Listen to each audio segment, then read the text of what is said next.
Good morning, everyone. Good morning. Hi. Morning. All right.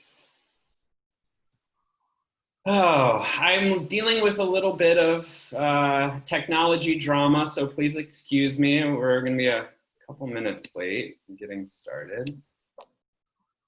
Should we talk amongst ourselves, Jack? I was going to suggest, I was on a call this week, and the icebreaker was sharing in the chat what you had for breakfast this morning, which I thought was a great icebreaker, very relatable. I'm going to share this real quick.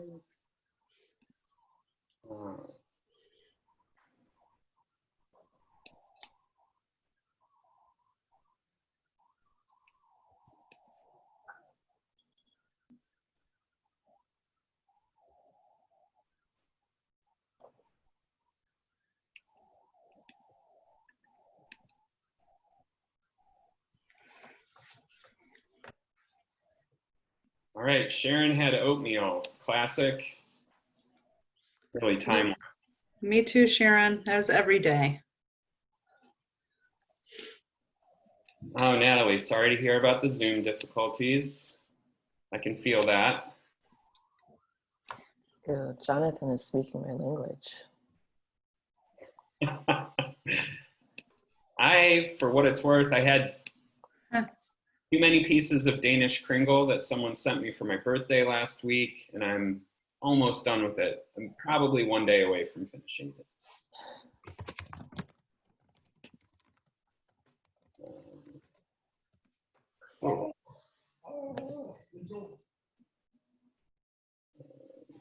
Someone has a dog.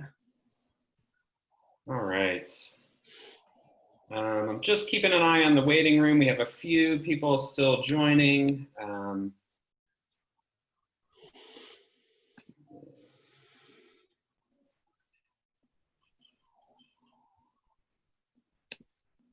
try to share this.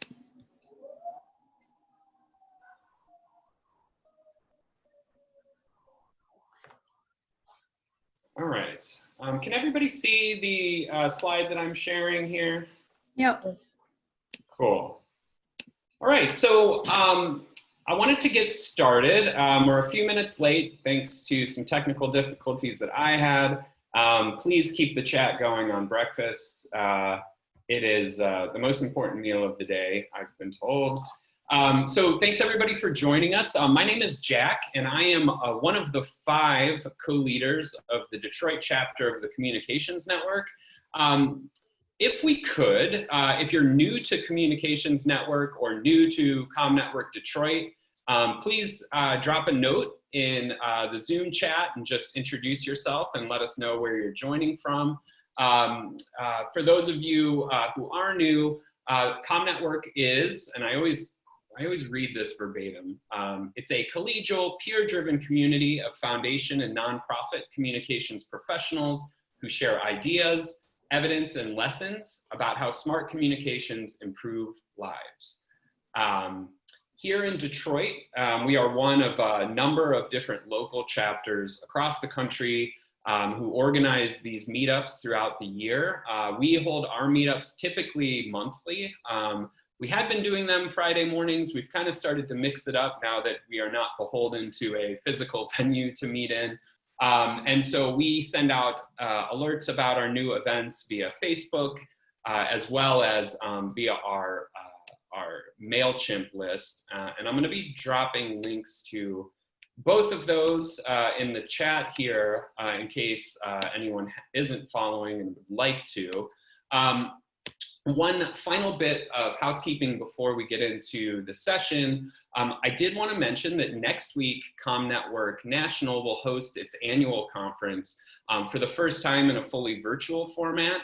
And also for the first time, they're making all of the virtual programming free and accessible. It's honestly a really great opportunity, not only to connect with like-minded communicators from across the country, but also there's some really great keynotes planned that definitely be worth your time Planned Parenthood CEO Alexis McGill-Johnson, Pulitzer Prize-winning journalist Nicole Hannah-Jones of the 1619 Project, lots of other sessions that definitely are worth a look. So I'm gonna also drop a link to the website for the virtual conference. If you're so inclined, you can register. And I think the programming is next Wednesday through Friday. Again, fully virtual. So it's like I said, a really cool opportunity to participate.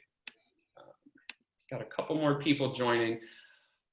So we are all so lucky to be joined today by April Callen of the Frameworks Institute and Ann Mullen of ACLU of Michigan to talk about this topic that really, is not a new topic in any way. And as, April and Ann and lots of research can speak to, its inclusion in our programming at ComNetworkDETROIT really grew from this hypothesis of mine, and I'll take ownership of it for better or worse, that organizations in the social sector really have a strong bias for neutrality and nonpartisanship.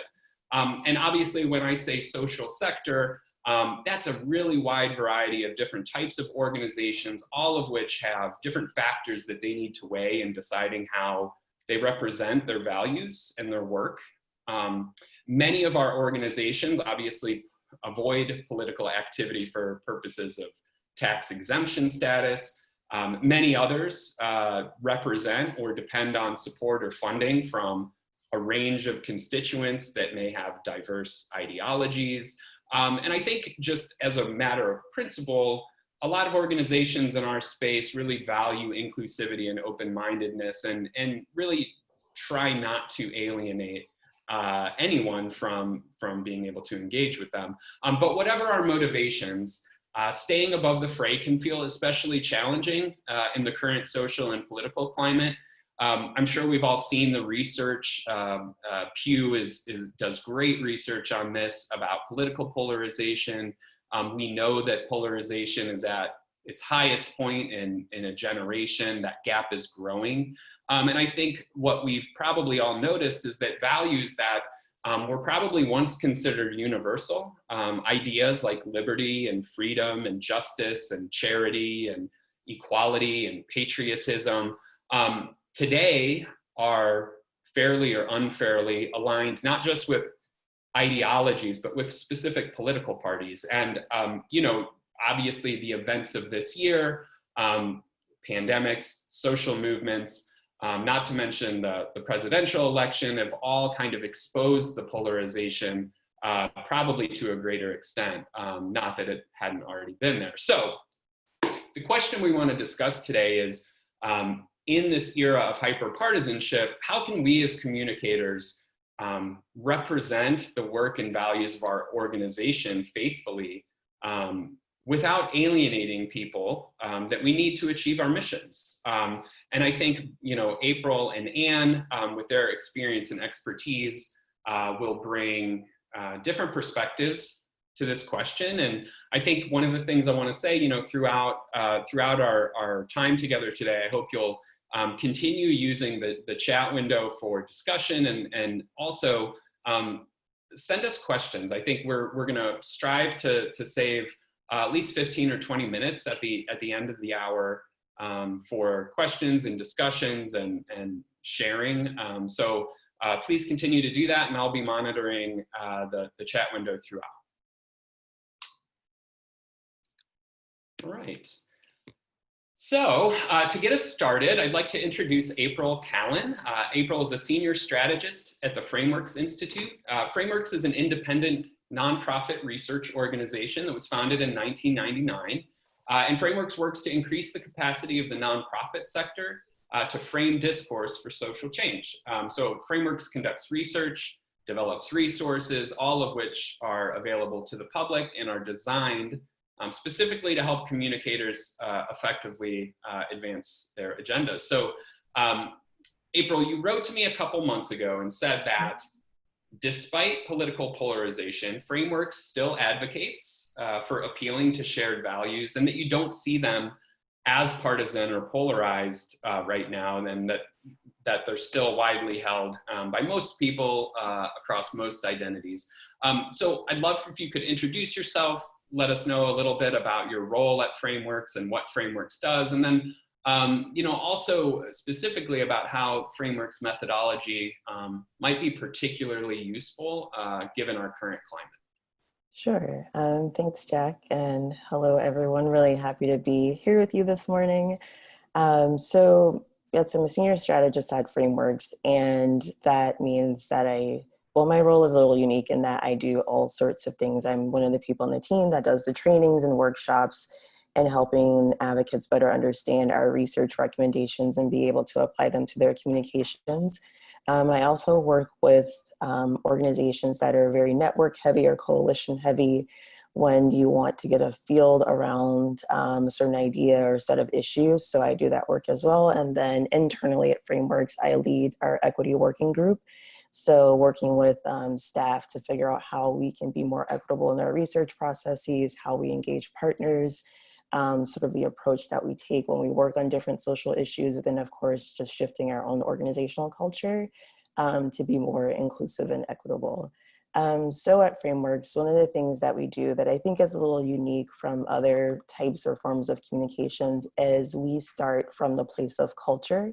So we're not looking at just, we want to communicate a message, or we want to see what resonates, or we want people to just feel good or maybe make them cry, maybe hyper emotional. Like we're really coming from, those are all good things. I used to work in philanthropy, so I understand that importance of moving people so they write that check. But with Frameworks and starting from a place of culture, what we're trying to do is really understand how are people already thinking about and making sense of a social issue. So it sets aside their political affiliation or their other identities, and really as a culture. So it's not so much the music that we listen to or art and culture in that sense, but more so as a society, what are some of those ideas that we have about the way the world works, and what informs those ideas? So if you think about our communities, stories that we hear in media, politics, sort of narratives that have just passed down over time, those all inform the ways that we think about something. So we start from that place, because then once we know how are people thinking and making sense, we can kind of identify what the pitfalls are in our communications and make sure that we step around them or over them with new communication strategies. And we test those strategies out in various ways and methods, from survey experiments to on the street interviews, to make sure that they are being more, make sure the messages are productive and moving people forward towards a social issue. So with that, we tend to start with values. So we believe that, like Jack sort of opened with, that we as a society do hold on to a core set of values. That doesn't necessarily mean that we live up to them, but we do hold on to them. And so by appealing to those shared values, whether it's pragmatism or ingenuity, that we're really opening up for people to answer that question of why. Like, so why are you telling me this? Why should I care? Why does this matter right now?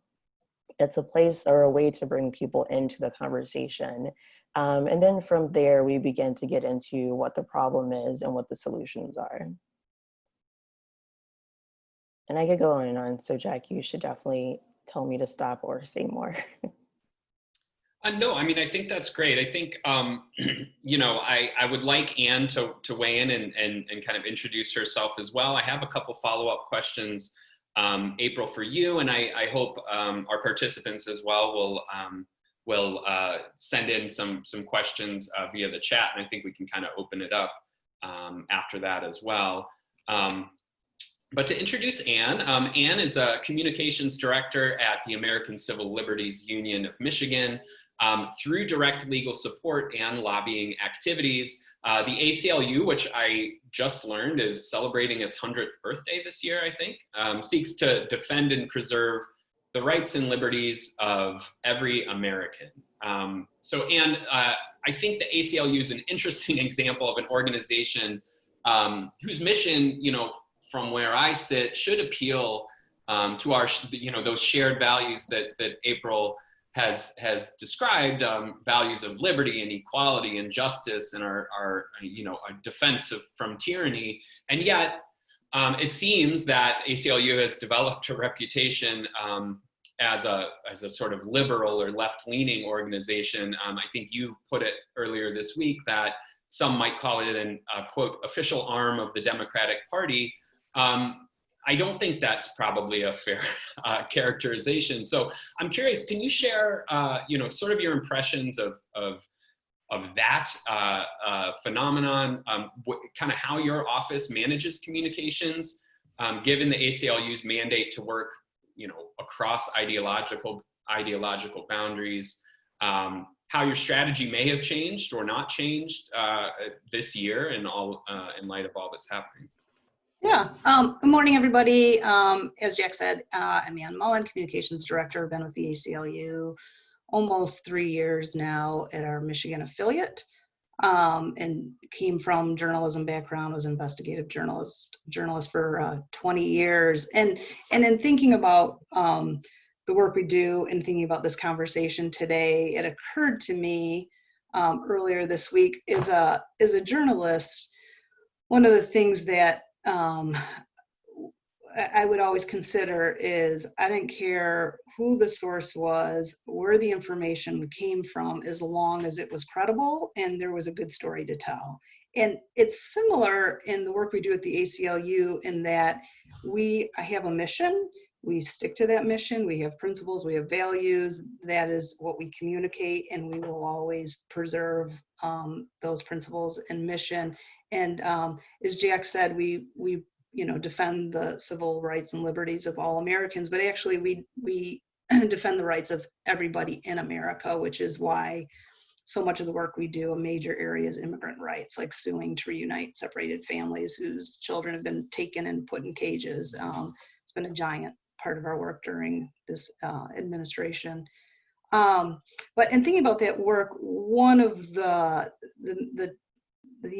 main approach of our work is we will work with any organization as long as they are joining our train, getting on board, and we're accomplishing our similar goals. And at times people think, oh, you're left leaning. We're progressive, and maybe there's times our stuff aligns with the left, but there's times when it aligns with the right. For instance, government surveillance. That we are, it's a big area of work, particularly out of our national offices in New York, but also here when we work on the facial recognition stuff here in Detroit and around the state with policing. But that, it's about government getting into space, which is typically aligned with maybe the right.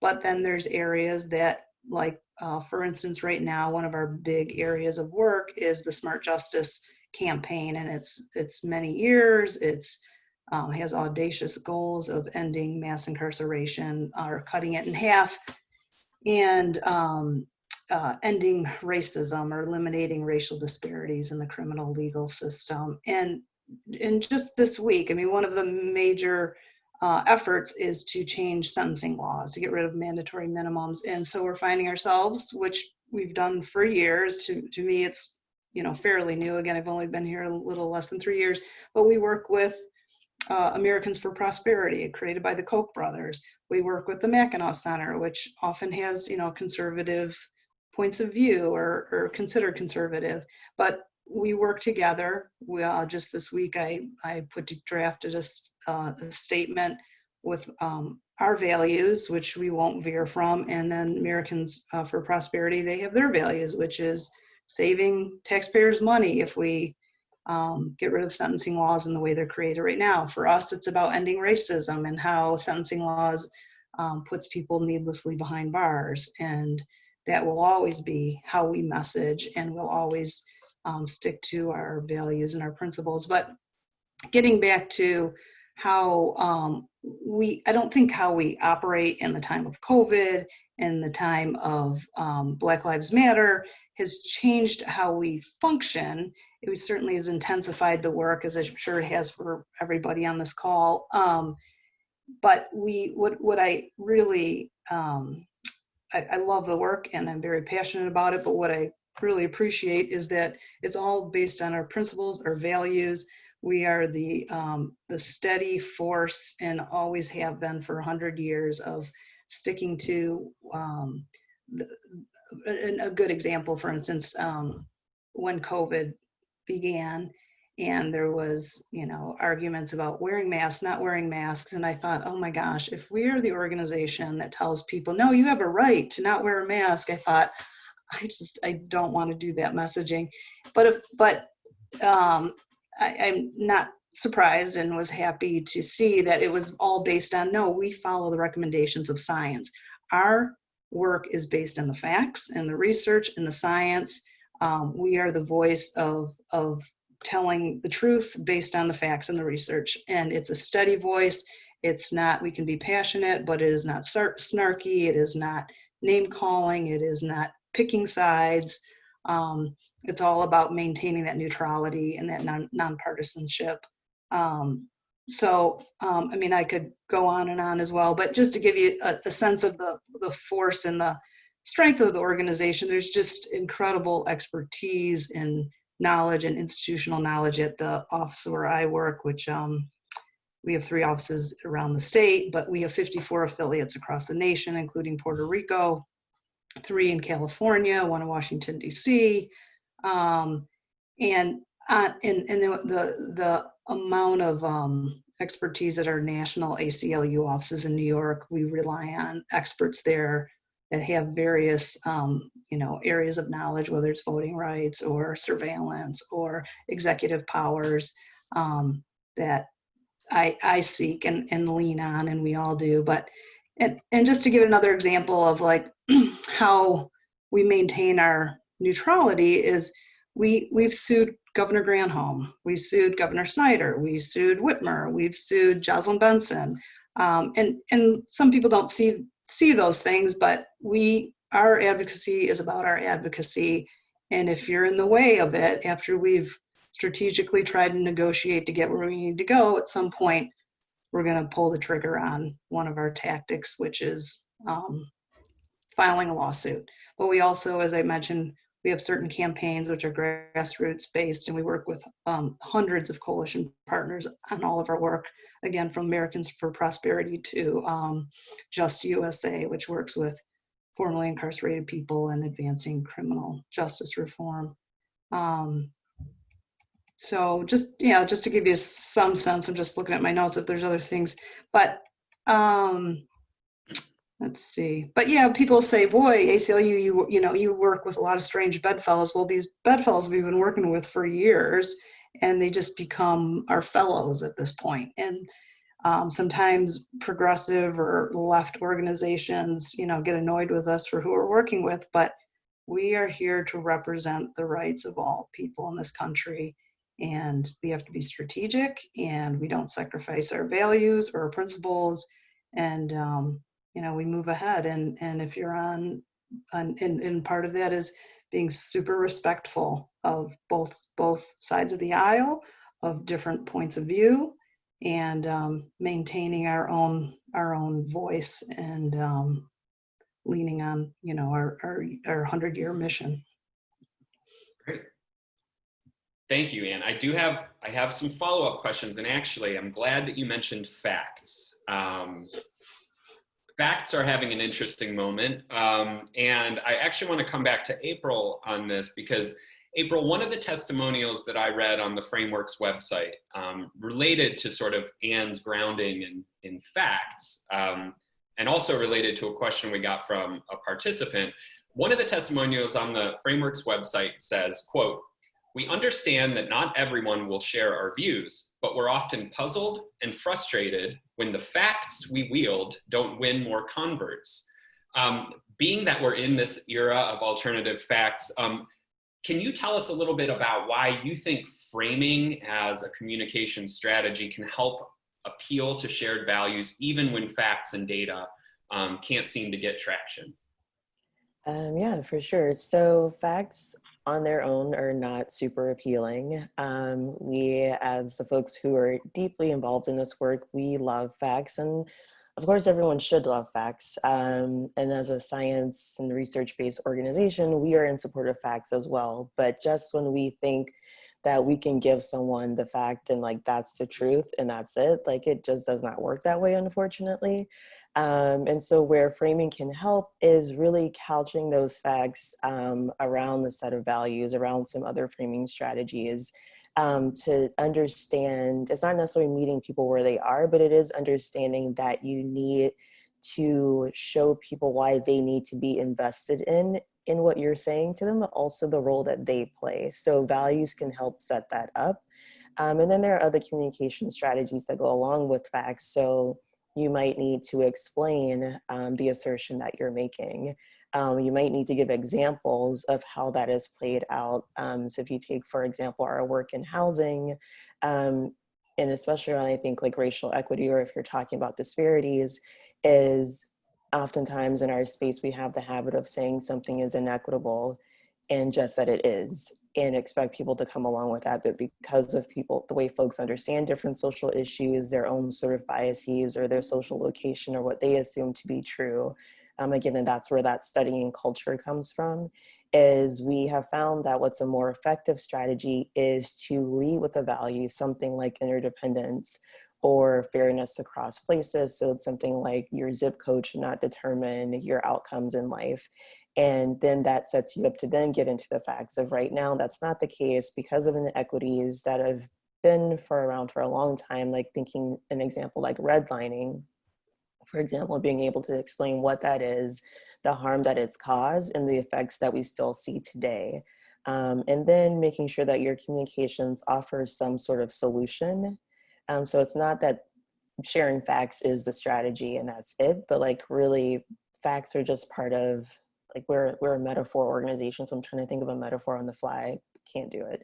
But really thinking about facts needing buddies along the way, which would be your value, which would be an explanation, which would also be offering a solution. Great, thank you so much for that. Yeah, I think that makes a lot of sense. I'd be interested, and I'm continuing to watch the chat in case there are any follow-up questions on this. And I know we had one participant who did submit a question along these lines that I think we've covered off on, but I am another, and this was Jonathan from the Salvation Army, who I did see join the call. Another part of his question was, how do you determine truth in an age of misinformation? Which I think we could probably have a week's worth of discussion just on that question.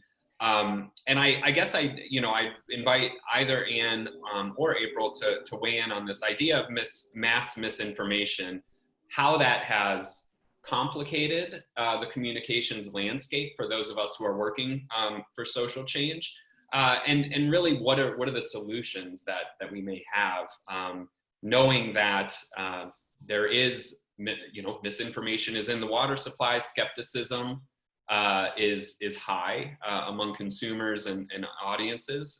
So I'm interested in if you all have noticed any impact on that, or any strategies that you have seen be successful despite that phenomenon. Yeah, I saw that question, Jack, that you had provided April and I earlier today, and I guess as a former journalist, I come back to it's the source. Is the source of the information credible? Do they have a history of credibility? Whether it's an organization like the ACLU or the New York Times, I think finding the truth, frankly, isn't that difficult. But you look at who has a history of credibility. Have they been reliable? But if, trusting somebody sharing something on Facebook or in social, I mean, that's going to be a personal judgment. But I find that I think you're not going to be able to change people's minds who are not willing to do the homework and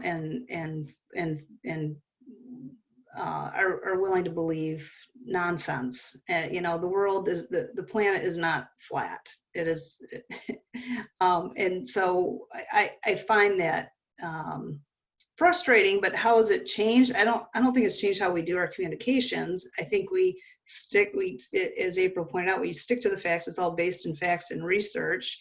You're either going to trust what we're providing, and of course we're trying to reach and shift that middle with hearts and minds, and that's when, as April pointed out, it's not just the facts, but you and I'm sure we all do this, is that you find the stories of the impacted people and you have them share those stories. And that's, I think, what does change hearts and minds. I think you also,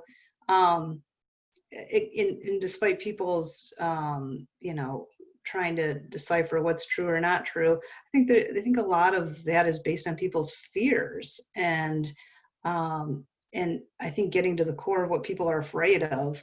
A good example, and our political director, I was talking to her about this because she's been a lobbyist and now she's a political director. She's been at our affiliate for 20 years. And one of the difficult issues we deal with is the sex offender registry, which we are opposed to for lots of reasons. It's unconstitutional, it violates people's rights, it does not keep communities safer, and so on.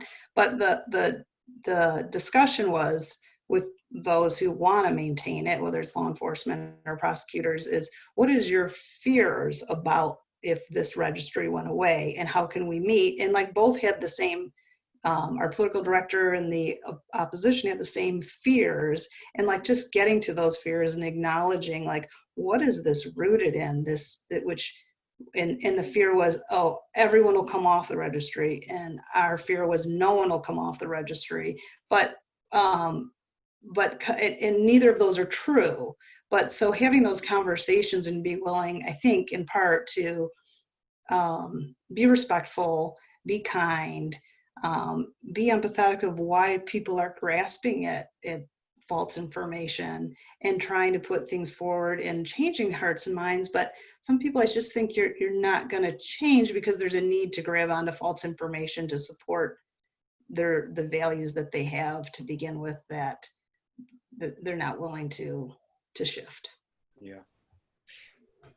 Yeah, April, I would love to hear your take on this, and I guess I could get you started with a question related to credibility. Sure. I think it's Anne may be in a privileged position with a 100-year-old brand behind her that certainly has a history of credibility and a reputation.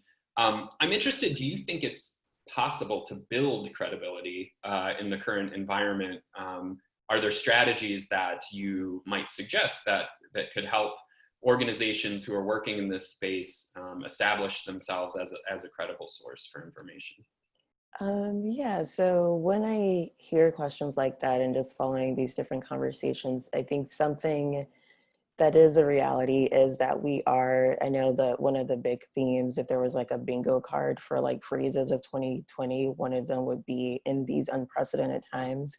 But we are in a new territory, and I think there's no full analysis yet of like, what does it mean to be communicating in a completely different environment, a completely different landscape, that when you not only have, say, misinformation, but how the information is spread. So that has implications for social media and sort of tech. I'm sure y'all have been following the conversations around Facebook and what they're not willing to do.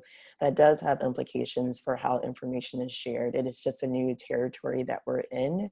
But while we wait for that new analysis and research to unfold, I think one thing that still remains true is the importance of us framing together. So oftentimes we'll say it's not just having a strong framing strategy, but also having a strong communication strategy. And so what framing does is really helps you shape the issue itself. So when I say framing together, if you are in housing or if you're education advocates, we all have our own unique organizational communication style, but as a field, we have to have better alignment around talking about what the issue is, why it exists, and how it came to be. So there is a way to build that alignment in how we sort of set up what's happening, and then we can have our own sort of organizational like nuances. But that strong communication strategy comes in where you think about, okay, where am I sharing this message? And right now, that's not the case. If you look among a field, one group might be saying this is the issue, another group is saying that is the issue, and they can all be the issue. But for people who, like members of the public who are not invested or involved in this work, there's no real way to make sense of what's happening because they're getting different messages about what the problem is. And so I, at any time that's possible, advocate for nonprofit organizations to really work with people in their space. And that's why I love network and coalition work so much, is because we are trying to align people around a certain set of frames to begin to shift the narrative. So when that happens, you can imagine that there's a scenario where people are seeing a consistency in these messages, and then those who are on the fringe or who are talking on a left field, it puts more of a spotlight on them that like, okay, well, if this, all these people are communicating and talking about the issue in this way, these one or two fringe people might be the outliers, and it invites people, I think, to investigate further. But I think also it's really important for advocates to really think about what is their job and task at the moment, like being super clear on what your goals are, your outcomes, and also what is it that your organization needs to do, can do, and the people that you're communicating to your audiences, are they able to do the thing that you need them to do? Like one of my more favorite recent examples was working with some oral health advocates, and they asked a similar question about, like, well, what can we do if, like, sometimes you're telling people to wear a mask, sometimes you're telling people not to wear a mask, and it's like, you know, you're an oral health advocate. You have a whole other set of tasks that isn't actually about like mask wearing. And it's hard right now when I think we're all feeling this stress and pressure and a high sense of fatalism that like, what can we do? And it's like, sometimes you really need to step back and think about, okay, what is my charge? And making sure that your communications and the goals are more focused, because when it comes to whether or not people wear a mask, that's not actually an oral health issue. You know what I mean? Yeah. So those are just some strategies. Great. Thank you so much for that. I do want to pivot slightly to a question that Natalie at Skillman Foundation had submitted during the registration. It's a great question, and Natalie, I think you're on, if you want to unmute yourself and add any color to this. Her question is it ever a good idea to frame your argument using terminology or values usually ascribed to those who don't align with your perspective as a way to get them to understand it? So it sounds, Natalie, and if you want to correct me if I'm wrong, I think what you're saying is should we use the language of those we need to convert or in place of our own language as a strategic decision in our communications? Are you asking for Natalie to clarify, or do you want me to answer? April, it sounds like you've got an answer, so I'd love to hear it. I do have an answer. It's funny enough, I was just working on this with some advocates earlier this week, but the short answer is no, you do not want to use the words and the language that those who may not be in support of your work.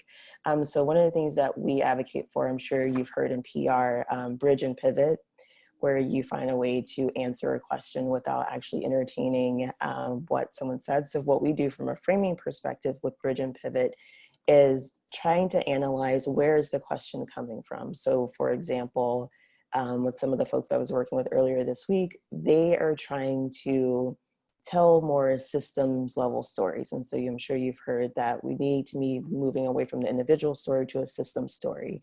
But when they've talked to their more conservative donors, they will say things, yeah, but why do you keep talking about systems? Like, isn't it a matter of personal responsibility?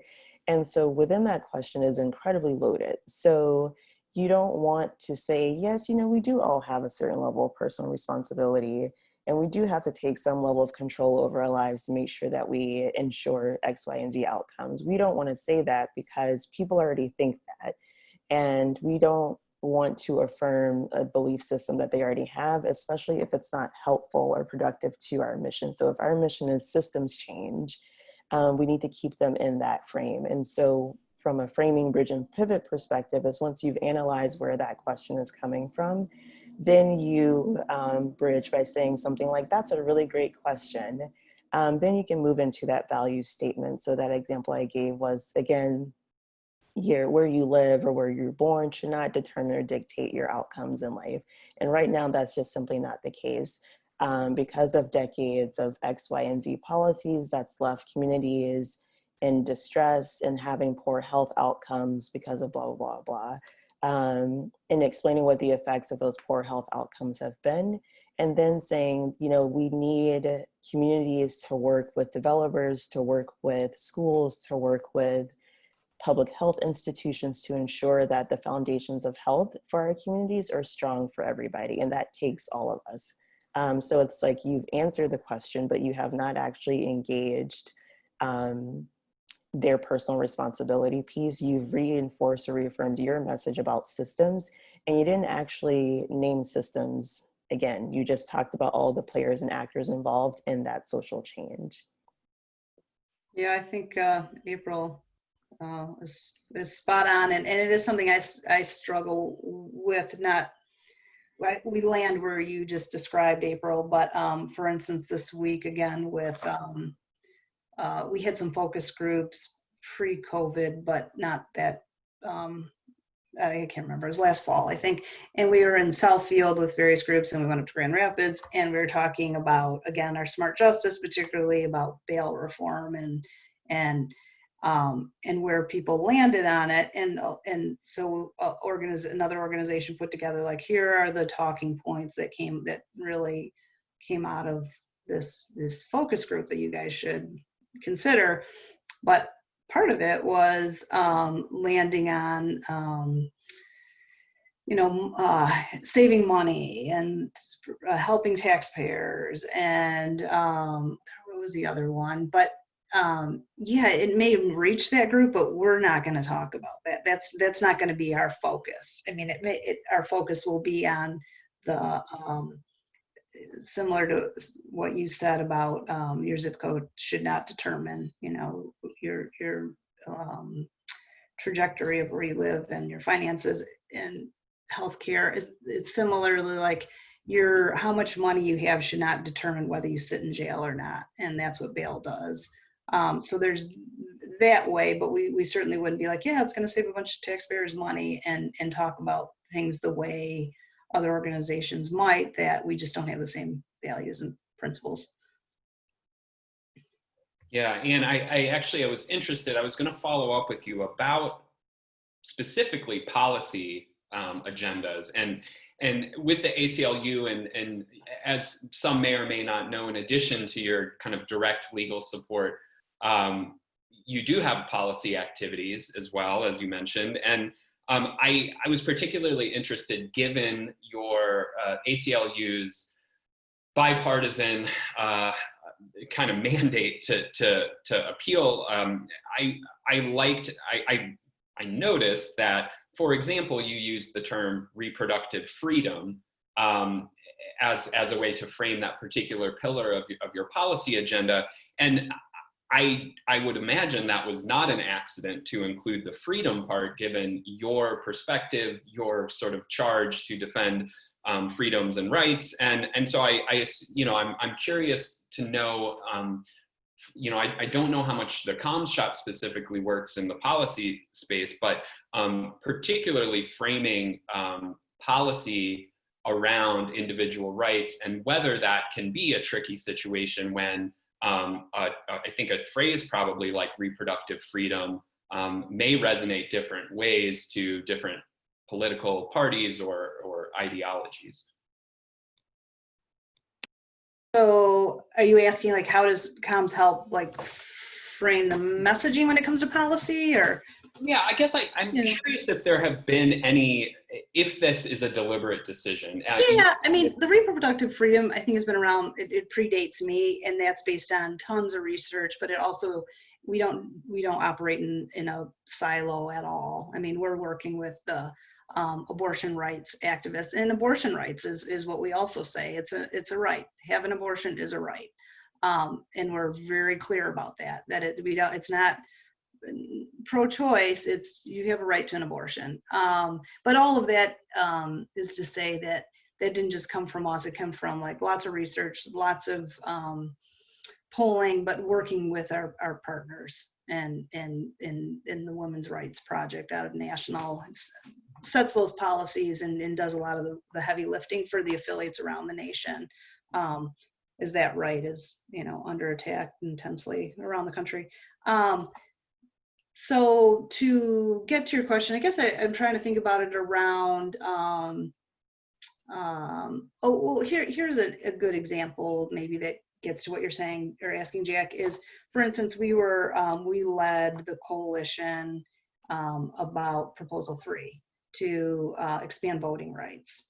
And all the polling and the data and the research said, but you have to say, you want to make sure that we're hitting that middle, that the vote is still secure. The vote is secure. Don't say it's easy, because then people will think, oh, it's easy to vote, and all those people who aren't citizens are going to vote, which is nonsense anyway. It's just the data just doesn't support that at all. But we don't want to support any belief that voting is easy. At least that's how we framed it early on when we were moving our mission to get Proposal 3 passed, and we did successfully, thank God, especially in the time of COVID, that everyone can vote, you know, absentee, and you don't need a reason now. In fact, here's my message for the day, everybody. You can start voting September 24th.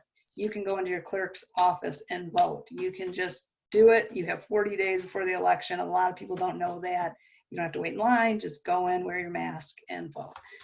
So there's my pitch. It's one of our big statewide pushes. I had just started when Proposal 3, when we launched that campaign, and so it was very confining to constantly say, oh no, don't use the word it's easier. It's we're removing barriers. It's common sense. It's secure. And then of course, after it passed, we're like, yeah, it's easy to vote. You can vote. Anybody can vote, and you can vote, and it's easy. And you can start voting on September 24th before the general and the primary. You could vote early. But so we definitely take those things into account, because the security thing, it scared people. And we were very cognizant of that, and had to take that into account. And so it's driven by, like, here's a policy and obviously it was a constitutional amendment that we worked really hard to get passed. So yeah, we definitely work in concert. We are very the departments work very interdepartmentally on all of what we do, and are in constant conversations. And right now, next week, as we try to push for these sentencing reform laws, and get rid of mandatory minimums and other work, we are like lock and step with the policy folks about how are we going to do that, and how are we going to talk about it, and what lane is American for Prosperity is going to, how are they going to talk about it, how are we going to talk about it, and so on. Does that answer your question? Yeah, yeah. I think it's great to hear how some of these, you know, decision-making processes are kind of applied in current situations. So I appreciate that. I think we have a couple questions from the chat that I'm going to try to get through. We have about 8 minutes left. So I'll start with a question from Emily. And Emily's question was, let me find it. Are there values that we're finding more resonant these days across groups? I suspect this is for April, although I'd be happy for you know, both of you to weigh in. Yeah, so what we do is we test values by issue area. So we have a whole host of them, and then they kind of show up throughout. Like, I think something, so we don't have anything that's explicitly say for this time or across these groups that's resonant. And the way that we do our testing, it is a nationally representative sample. So we say that it is to speak to a wide swath of people. But something that is coming up a lot is this interdependence. I'm sure you've even heard it, Justin, talking about how we do have to work together. But it really depends on issue area. So if you're working in health and wanting to talk about health equity, something we're finding is no one knows what equity actually means as much as we use it in the nonprofit space.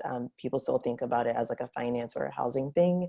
But something you can do is talk about that different communities have different needs, and being very explicit about what those needs are and why. We do have we're in progress on some research around culture change as it relates to COVID.